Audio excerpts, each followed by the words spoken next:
former DGP Uttar Pradesh, and Chancellor Noida International University, Greater This call Noida. is now being recorded. Now, I would like to invite our respected Dean Sir to formally welcome our distinguished speakers. Thank you. Thank you very much, Mr. Namit. It is my privilege to welcome Honorable Justice Rajesh Tandon, Chairman Uttarakhand Law Commission, and Honorable Dr. Vikram Singh, Chancellor Noida International University and former DGP UP Police. It's my proud privilege to welcome such a tall stalwarts, and I, on my personal behalf, on behalf of the management, faculty, students, non-teaching staff, welcome them in this webinar on challenges of policing in the times of COVID-19. As a mark of our respect to police personnel, we have been organizing a series of webinars, starting with the first webinar we had with SP STF on cyber offenses and during online transactions. And then we had yesterday IGP Police, Dr. Rajshri Singh, Haryana, and DCP Women Security, Ms. Vinda Shukla, Gautam Budh Nagar. So in continuation of our mark of gratitude, today we are hosting this webinar to provide a platform for dissemination of knowledge and information. As we all know, the world is facing a unprecedented challenge, and we are fighting an unknown enemy, that is COVID-19. And police personnel, we are seeing with the health workers, they are in the forefront of this fight, and they are facing a lot of challenges. But by and large, community is helping them, and as a collaborative effort, we all are fighting this war.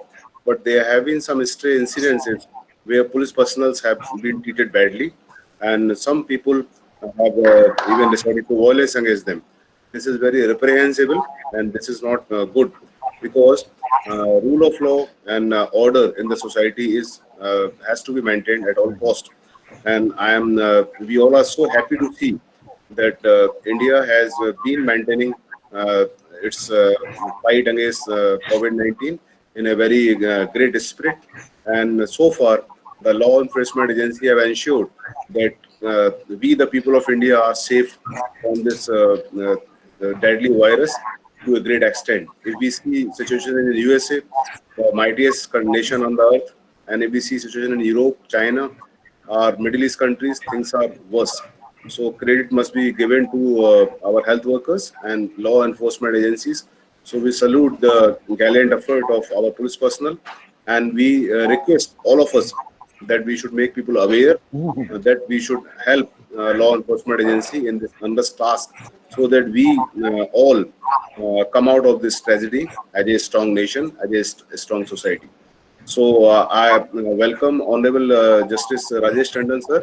He has been a very high repute legal luminary. He was judge of various high courts. Then he was chairman Uttarakhand Law Commission, and then previously he was also chairman of Uttarakhand Human Rights Commission. And he is a great teacher, a great professor of law. Whenever we request him, he takes out his time from his busy schedule and shares his wisdom with us. Then Dr. Vikram Singh needs no introduction. He is with, I think, another former DGP, Prakash Singh. Two of them are leading lights. They are, I think, the best police officers who are always on television, in print, in public forums, and they have very high integrity and credibility. So it is our privilege and honor to welcome these two stalwarts to enlighten our views regarding challenges of policing in the times of COVID-19. So I welcome once again. It's our privilege to host them in this webinar. Thank you very much, sir. Thank you. Thank you, sir. Now I would like to request Dr. Vikram Singh, sir, to kindly share his vast experiences in policing with us and enlighten us with his views. Sir. Thank you ever so much, Professor Pradeep Kulsresh ji and respected Justice Rajesh Tandon ji, distinguished members of the faculty, and my dear students. It's a proud privilege for me to be in this August forum and share the collective wisdom of the students and the staff of Sharda University. I have seen many challenges in my career of 36 years and post-retirement of 10 years, but never have I seen this level of challenge that has been faced by the law enforcement agencies today. There is minimal training in respect of fighting pandemics like this.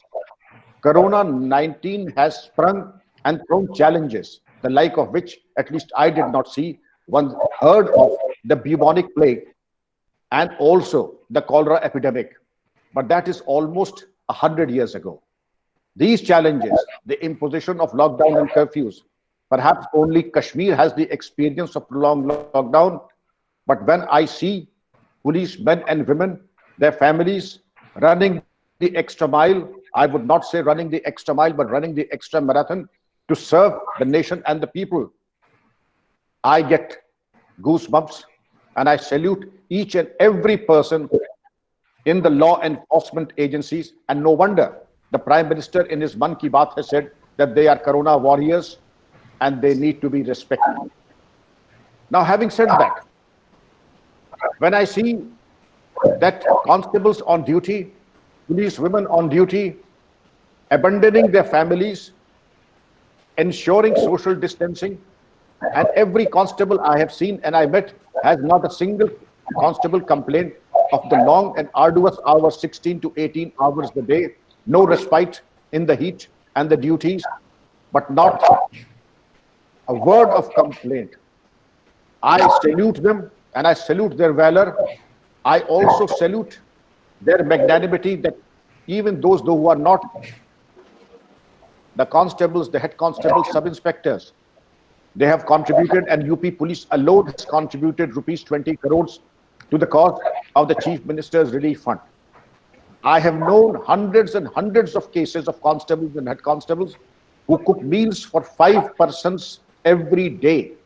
Apart from their families, they attend to 5 crores and feed them. And this level of sacrifice and faceless service to the society is unheard of. I have seen acts of valor and gallantry, but this prolonged exposure to infection and a hazard that is not only to themselves, but also to their families. This is one risk that has been taken and that has been addressed by the law enforcement agencies all over the country. I think a grateful nation salutes them. But there is a grateful nation should also address the requirement of their families, their medical and health requirements, their insurance requirements. Till the last record, there were reports of deaths of 9 doctors and 6 police officers. This is because of the COVID-19 infections. And also, ASI Harjeet Singh, whose hand was chopped off, repeated assaults on policemen. You may have seen in Telangana, in Moradabad, close to us, also in Bagpat, and they were totally unwarranted. Then the super spreaders, how to handle the super spreaders is a thing that needs to have a specific SOP. I would also ask Professor Kulsresh ji to address that this prolonged exposure to stressful duties invites psychosomatic challenges and PTSD. Already there are disturbing signs of PTSD, post-traumatic stress disorders, in a large percentage of our police force officers and men. This is a problem that needs to be addressed. I can face a pandemic, I can face a challenge, maybe for 24 hours, maybe for some time, but it cannot go on and on. I think that, am I audible? Yes, sir. You're audible, sir. Very good. Very good. Very good. So may I submit, please, with the greatest of respect, that a society and a collective will of the people, a resolute nation has stood by the law enforcement agencies.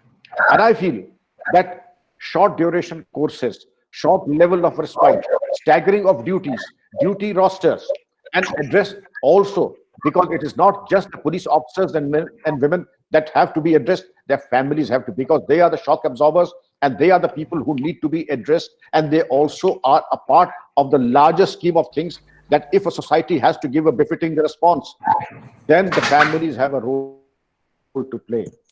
The lady of the house has a role to play. The parents and the children have a role to play. And how to secure the families and how to secure who, in fact, unfortunately, do get infected is the level of insurance and protection. ASI Hardeep Singh of Punjab has been given out of turn from. It is a matter of satisfaction. But I do hope the section, respected Justice Tandon sir, Yes.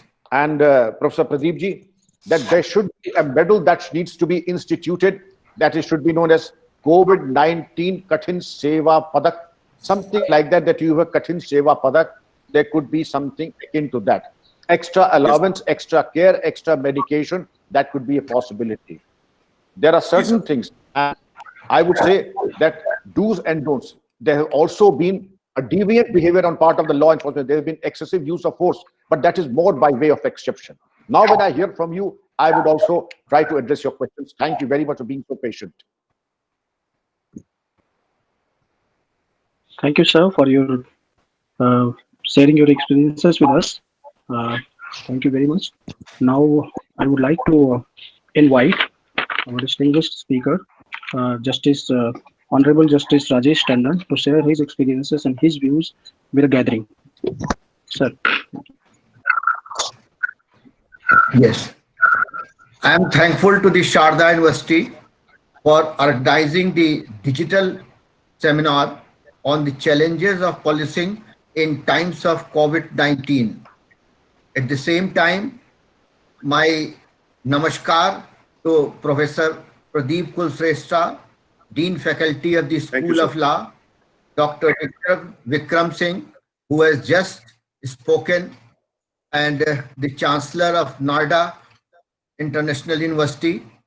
All are very much familiar to us, and we have been working together in the Sharda University whenever Dr. Pradeep Kulshrestha has given us to meet in the Sharda University itself. Regarding COVID-19, the history begins on 24th March when the government of India under the Prime Minister Shri Narendra Modi ji has directed a national-wide lockdown for 21 days, limiting movement of the entire 1.3 billion population of India as a preventive measure against the 2019 COVID coronavirus pandemic in India. It was ordered after a 14 hours voluntary public curfew on 22nd March, followed by enforcement of a series of regulations in the country's COVID-19 regions. The lockdown was placed when the number of confirmed positive coronavirus cases in India were approximately 500. Now the students who are hearing and have taking a lesson on COVID-19 must analyze that our Prime Minister has directed for lockdown when the apparent cases were less, but it was a lockdown throughout the country to save the country itself. Observers have stated that the lockdown has showed the growth rate of the pandemic by 6th April to a rate of doubling every 6 days, and by 28th April to a rate of doubling every 11 days. On 14th of April, our Prime Minister Narendra Modi ji has extended the nationwide lockdown until 3rd of May with a conditional relaxation after 20th April. The Janta curfew, coming to the Janta curfew, it was a 14-hour curfew from 7 a.m. to 9 p.m. that was scheduled on 22nd March 2020 prior to the total lockdown. Everyone except people of essential services such as police, medical services, media, home delivery, professionals, and firefighters were needed to take part in the curfew. At 5 p.m., That day, all citizens were asked to stand in the doorways, balconies, or windows and clap their hands or ring their bells in the appreciation for the professionals delivering these essential services. Just Mr. Vikram Singh has said that we salute to everybody who are giving services to the nation, maybe police personnel, NGOs, of everybody. Police personnel are very much affected nowadays. They are doing service to the humankind, irrespective of the day, night, and whatever may be. On 26th March, Finance Minister Nirmala Sitharaman announced rupees 170 crore is the package to help those affected by the lockdown. The package was aimed to provide food security measures for poor households through direct cash transfers, free cereals and cooking gas for 3 months. It also provided insurance coverage for medical personnels. Prior to the announcement of the nationwide down on 22nd March, the government had announced that the Indian Railways would suspend passengers. It's very good that all the passengers are, although suffering, but the whole railway has done a good job by the lockdowning the entire railway, air and all that.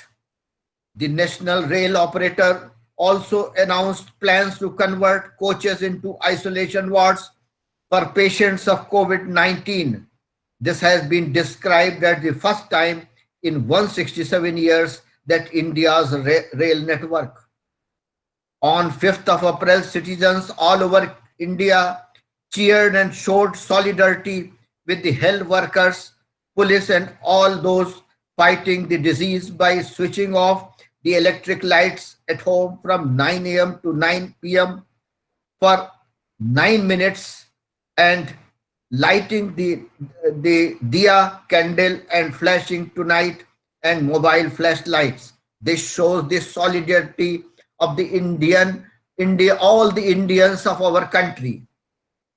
Now on 14th April, our Prime Minister has extended the nationwide lockdown till 3rd of May with a conditional relaxation promised after 20th April for the regions where the spread had been contained in them. He said that every town, every police station, area, and every state would be carefully evaluated to see if it had contained the spread. The areas that were able to do so would be released from the lockdown. On 16th April, lockdown areas were classified as red zone, indicating the presence of infection, hot spots, orange zone, indicating sub-infection, and green zone with no infections. The government also announced certain relaxations from 20th April, allowing agriculture business, including dairy, agriculture, and plantations, as well as shops selling farming supplies to open public works programs. Now coming to the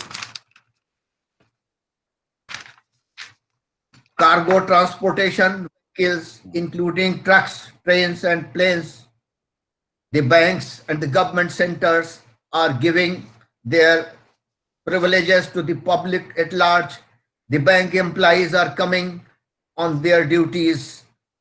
We also support them and we also salute them to all the bank employees who are at their work. On 20 March 2020, the Indian government announced a relief package of 22.6 billion to assist the poor population hit economically by the COVID-19 pandemic. The plan was to benefit the migrant workers through cash transfers. Now, for the first time in the Lucknow, some event has come. The Uttar Pradesh government has put plasma therapy into practice to treat COVID-19 patients in the state, and now UP has become the third state to do so after Delhi and Kerala. Now the patients are increasing day by day, and one patient has died at Uttarakhand at AIIMS Rishikesh just in the morning, which has been, the news has come. Now, Indian Prime Minister, our Narendra Modi, announcement on Tuesday to shut down a nation of 1.3 billion people is the boldest move taken by any government in their war against COVID-19. The scale of this lockdown, shutting down an entire nation of 36 states and territories, spanning over 3.2 million square kilometers for 3 weeks, is so huge that all the things have come down, and we have been able to shut down the COVID-19 from spreading all over, like China and other Britain and all places. Most health experts agree that shutting down large territories for an extended period was necessary. Lockdowns keep people indoors and help in breaking the chain, effectively slowing down the virus transmission. Stop. The social distancing has also been blessed by our Prime Minister. Now the social distancing by our Prime Minister as well as the mask has now taken a shape in the natural way, and as announced by the Honorable Prime Minister that the mask will become a social phenomena nowadays. And I can say that the human being, in the just as said in the Bhagavad Gita, that one मात कर्म अपने लिए करना बंधन है, संसार के लिए करना सेवा है, और भगवान के लिए करना पूजा है. With this theme, Honorable Prime Minister has directed all the persons to keep at home and to live in isolation with by keeping a social distancing. We are proud of our worthy Prime Minister Sri Narendra Modi, Chief Minister of Uttar Pradesh Yogi Adityanath, and Chief Minister of Uttarakhand Sri Trivendra Singh Rawat for cooperating during the lockdown period. Further, we are also proud that the image of Bharat has been recognized in the whole world for patronizing the Vedic culture in day-to-day life. Our Prime Minister has compelled each and every member of the family to follow the Lord Krishna in day-to-day life by keeping the meditation as well as exercising to improve the immunity lifelong. The lockdown does not mean to become Kumbhakaran by sleeping throughout, but to restore the immunity as well as to improve the culture to work according to the habits. All the students, my salute to all the teachers of the Sharda University, especially Mr. Kulsreshtha. My salute and pranam to the doctors and all police officers. My salute and my pranam to Honorable Sri Modi ji, Amit Shah ji, and Sri Prakash Javadekar. Thank you very much. Thank you, Honorable Justice.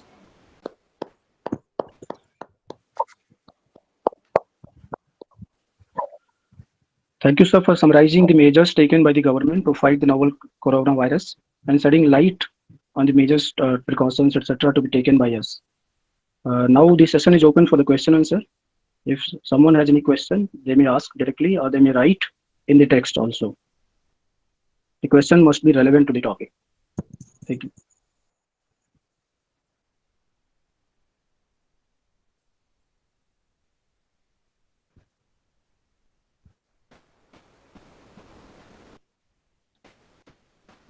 My question is with Dr. Vikram Singh, that we have been seeing the heroics by police personnel, but is there some requirement of upskilling them to deal with such a situation in future?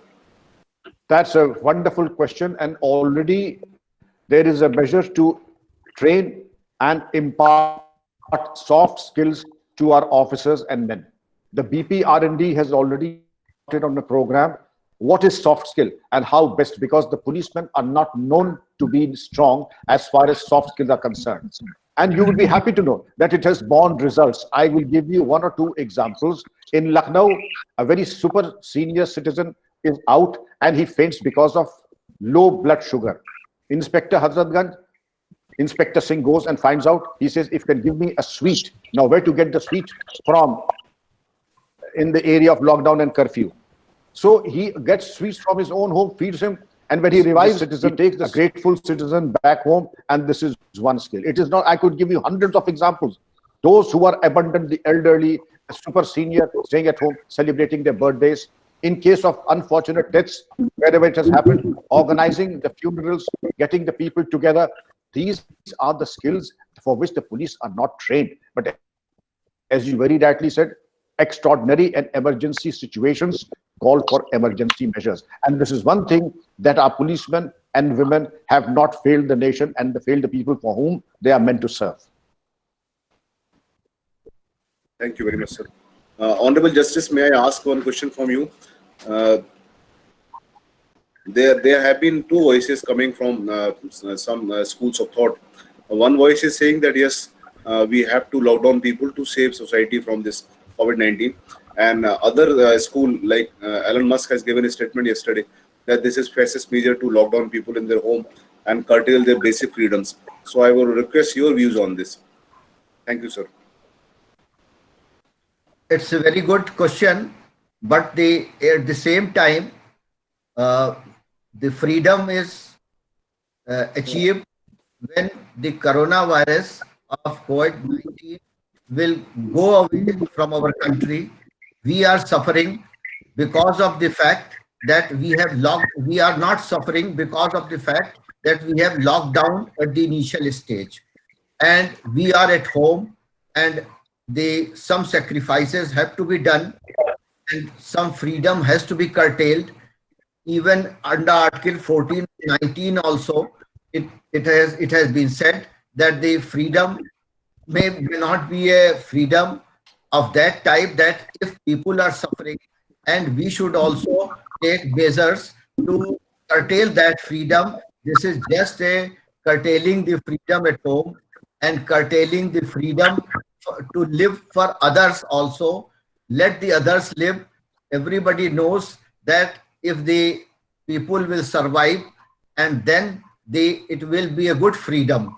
But if the people will not survive, in the morning I was saying in other countries, in US or in China or in other countries, the dead bodies, even in the Pakistan, the dead bodies are lying there and nobody is taking care. Even they have no place for burying them. Therefore, we have to see the freedom at the larger interest. It's Article 14 and 19 has to be judged at the longer level, and for the beneficiary of all the people of all the citizens of the country. We have to curtail therefore freedom for some time. Now everything will be on when the COVID-19 will disappear from our nation, or some importance will be depreciated. Let the time come. I think that the freedom is freedom to live, freedom to trade, and freedom to go anywhere. Freedom will come only when the COVID-19 will disappear from our country. Thank you very much, Now sir. there's a question from Vinita Singh to Dr. Vikram Singh, sir, that some of the virus hotspots are in high crime zones. What crime related trends are we seeing in these areas? A very good question from Vinita ji. I would say that there are particular problems that are rising universally. This quality time is almost becoming quantity time. And in the quantity time, there is increase in 2 or 3 heads. One, cyber crime. The other is extortion. And the third, unfortunately, is domestic violence. So the domestic violence part is one that perhaps there needs to be counseling and imparting training, especially to the in-laws and to the husbands. There was also a talk of violence, domestic violence in respect of husbands. But personally speaking, I have never encountered a single case in these pandemic times of violence being inflicted on the husband, but there are hundreds of cases of violence being inflicted on the ladies. But yes, there are crimes, attacks on policemen in those areas which are the red zones, and what you are hinting at, there is also attacks on police station, but that has still been addressed because we learn every day. We have got our SOPs in order, and you would have known with great satisfaction that once a police picket has been attacked, that area is converted into a cantonment and there is no recurrence, touch wood. Thank you, sir. Now there is a question from Pratyus to Honorable Justice Rajesh Tandon, sir, that has the judiciary considered designating the opening of states as an emergency action, particularly if the COVID emergency extends beyond the next few weeks? Nothing can be said at this moment because our Prime Minister has to announce and the Home Ministry has to announce, and therefore from my mouth it is not good to say anything unless the announcement comes from the central government, Home Ministry. I can only say that it's a protection of life and personal liberty as defined under Article 21 of the Constitution of India. No person shall be deprived of life or personal liberty except according to procedure established by law. Now everything the Home Ministry will announce it, procedure, what will be the opening of the shops, what will be the opening of the schools, colleges and all that. That will be depend upon the Home Minister and the Government of India, our beloved Prime Minister, who are entirely discussing the entire things in their cabinet and then coming out from their mouth, and therefore it will be premature for me to say anything. Thank you, sir. Now, the next question is for Dr. Vikram Singh, sir. Dr. R.P. Yadav is asking that do you visualize increase in crime rate post COVID-19? Dr. Yadav, a very great question with a lot of potential in it. I personally feel that my study of crime scenarios and crime patterns, I would say that I'm not a prophet of doom. I'm very optimistic that the people will cooperate with the law enforcement agencies, but the ingredients of good crime control does not seem to be apparent. Loss of jobs, free time, no entertainment opportunities, no meaningful involvement, and how to spend time. And when I'm not able to spend time meaningfully, then I spend and invest time unmeaningfully and negatively. So these are all the ingredients that contribute to increase in crime and substance abuse, illicit liquor distillation, and consumption of both illicit liquor and drugs and psychotropic substances. All these are excellent recipes to enhance crime, and therefore my advice to all law enforcement agencies would be to be prepared for the lumpen elements and the criminal and the devious elements in society, and to keep them under constant check and vigil. Thank you, sir. The next question is for Justice Rajesh Tandon, sir, from Uddhav Misra. He's asking that, sir, can we give coronavirus as a status of act of God? It's act of God because nobody has expected that the coronavirus of 2019 will come in the whole world. It's all in my Almighty. It's all the creation of the nature, all creation of that. Just you can say that nobody has expected that this crime, this type of disease will come to the whole world, and therefore this is you can say this major, or it's an act of God. It's an act of God, but the government should also think over that the many things, benefits should be given to that's an act of God, just like EMIs, that is also rental, that is when the act of God comes, that should be saved from the landlords. They should not demand the rent from the students, and I'm of the opinion that the students should be given a complete benefit of this measure and act of God. They should not be charged for any rental if they are living separately, and if they are in the premises of the university itself, the university should not charge from them any rental or any food materials for the price of the food materials, anything. The university should also give concession of this measure and act of God which has come for the whole country, for the whole world and whole humanity. Thank you, sir. The next question is again to Justice Rajesh Tandon, sir. Yes. This is from Pranjal Chaturvedi. He is asking that, sir, the Article 19 of the Indian Constitution has been proved dynamic, that it changes with the change in circumstances. How should we see constitutional patriotism or constitutionalism in perspective of this? You mean to say that protection of rights regarding freedom of speech? I guess yes, sir. Sir, Curtailment of reasonableness of curtailments, Justice. That can be done because of the fact that it's that is the epidemic which has come whole of the world. Every freedom can be curtailed. There is no harm in curtailing. It is curtailing for the benefit of the entire community at large. That can be curtailed even under 14, 19 or 20.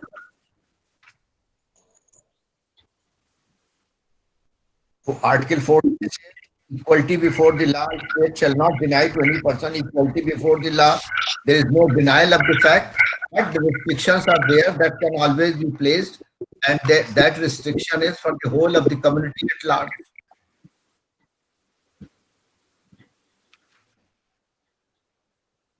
Yes, any further? Thank you, sir. The next Yes. question is for Dr. Vikram Singh, sir. It is from Pratyush. And he is asking, have police forces taken additional measures to protect officers? In your opinion, what measures would be most effective? Well, Pratyush, that I would like to address it in two parts. The first part is that with the given resources, the short-term plan protection would mean staggering of duties, not overexposing yourself, taking adequate and due precautions. And the larger question is then to have a larger perspective and go as per the provisions. There is a masterpiece in every district of India that is known as the internal security scheme that visualizes and enhances and has a backup for every kind of a situation. To rehearse that, to go into details and ensure that there are no hiccups in the moment of crisis. But crises come in dozens and everything cannot be predicted and there cannot be cut and dried solutions. Therefore, action flexibility, social sensitivity, and unimpeachable integrity.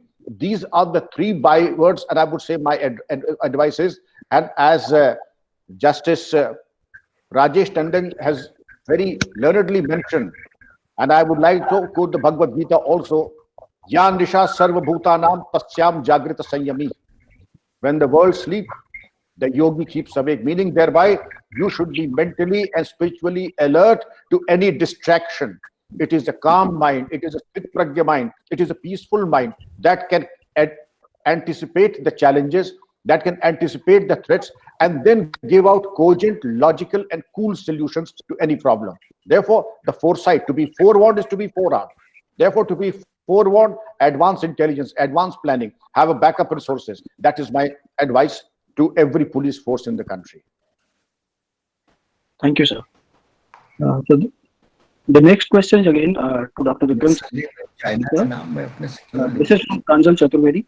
He is asking, sir, can we see this as an opportunity to initiate police reforms in robust manner? I think the police reforms, Mr. Chaturvedi, was long overdue, but now you have seen that the Corona warriors, the police are a part. Of course, every citizen is a Corona warrior today, but the police have come up to the expectations of the people, and to insulate the police from frivolous intervention is the need of the hour. And to do, it is not a service to the police alone, it is a service to the citizens, it is a service to the nation, and now it is no longer an option but a compulsion to enforce police reforms as mandated by the Honorable Supreme Court judgment in 2006. Prakash Singh versus Union of India. The Prakash, in the case of Prakash Singh, it has also been emphasized that there should be a tribunal for all these states who could deal with these persons, police personals.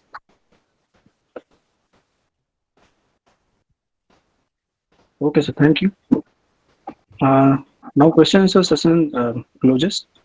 So we can move forward to vote of thanks. I, Namit Kumar Srivastava, Assistant Professor, School of Law, Sarda University, on my behalf and on behalf of the entire Sarda family, would like to extend my heartiest gratitude to the esteemed guests on the occasion for sparing their valuable times for this webinar and sharing their thoughtful views with us, and also gracefully answering all the questions. Their views have certainly given us a new perspective and understanding to appreciate the challenges faced by our police forces and be further grateful for their selfless service to the nation. Thank you. Thank you very much. Thank you Thank very you, much. Mr. Namit. Thank you, sir. Professor Thank you, Kulshrestha. sir. Thank you, Justice. Thank you, sir. Good day, sir. Thank you, Mr. Vikram Singh. So thank you, sir. Thank you very Thank much, you sir. very much. A privilege and honor to be on the same platform, sir. Yes, Thank you, sir. We had an honor to listen to you, sir. We look forward to see that the Mr. Kulshrestha will give another chance to meet all of you. That shall be our Wonderful. sheer privilege, sir. That shall be our Thank sheer you. privilege. Thank you, Professor Kulshrestha, and the Thank you very wonderful much, sir. faculty and the students. Thank you. God bless all of Thank you. you, sir. God bless Sharda. Best regards, sir. Thank you, sir. Best Mr. regards. Kulshrestha is always very keen to have the lectures and seminars I have seen in the Sharda University. He is very enthusiastic in all the legal framework and also legal seminars. Sir, it is our proud privilege to have you as our mentor and guide. You are always ready to guide us. We are privileged, sir. Honorable Justice, we are privileged. And I convey my best regards and best regard of Sharda family. Thank you very much. Good day, sir.